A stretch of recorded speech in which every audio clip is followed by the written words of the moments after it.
Telugu matrimony ఆషాఢం offer. ఆషాఢం full గా free.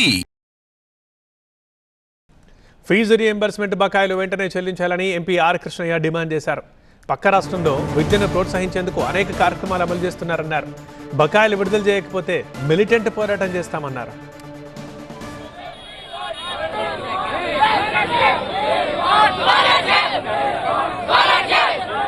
ముఖ్యమంత్రి ఏమన్నాడు మొన్న, కృష్ణయ్య గారు ఆంధ్రప్రదేశ్ నుంచి ఎంపీ అయ్యిండు, మరి అక్కడ కొట్లాడాలి అన్నాడు.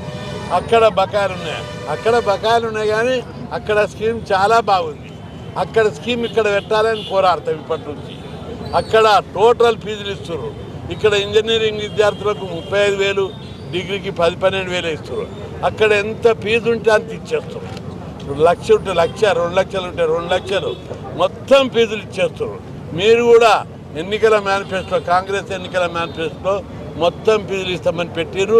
ఇక ముందు బకాయిలతో పాటు మొత్తం ఫీజులు చెల్లించాలని కూడా డిమాండ్ చేస్తామని ప్రభుత్వాన్ని హెచ్చరిస్తారు. కాంగ్రెస్ ప్రభుత్వం విద్యార్థుల్ని అంధకారంలోకి నెట్టిందన్నారు బీఆర్ఎస్ ఎమ్మెల్సీ మధుసూదనాచారి.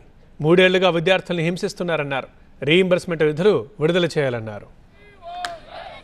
ప్రభుత్వాలు విద్యార్థుల్ని, యువకుల్ని మరి ఎంత ఫర్ గ్రాంటెడ్గా వాళ్ళ జీవితాలు ఏమైనా పర్వాలేదనేటువంటి వైఖరి ఇది సమాజానికి, ప్రభుత్వాలకు మంచిది కాదని హెచ్చరిక చేస్తూ ఉన్నాం. ప్రభుత్వం తనకు తానుగా విద్యార్థుల విషయంలో సానుకూలంగా ఉండాల్సింది పోయి ఇవాళ ఆందోళన పదం పట్టినప్పటికీ గడిచిన అనేక మాసాలుగా అనేక రకాలుగా విద్యార్థి లోకం, తల్లిదండ్రులు, యాజమాన్యాలు, మాలాంటి రాజకీయ పార్టీల నాయకులు అందరం కూడా ముక్త కంఠంతో ప్రభుత్వాన్ని నిలదీస్తూ ఉన్న చలనం లేనటువంటి పరిస్థితి కొనసాగుతున్నది అని అంటే ఇక ఈ ప్రభుత్వానికి ఏ రకంగా బుద్ధి చెప్పాలో ఖచ్చితంగా అవసరమైతే అటువంటి కార్యాచరణ కూడా రూపొందించుకొని ముందుకు సాగుతాం. తెలుగు మ్యాట్రిమోనీ ఆషాఢం ఆఫర్. ఆషాఢం ఫుల్ గా ఫ్రీ.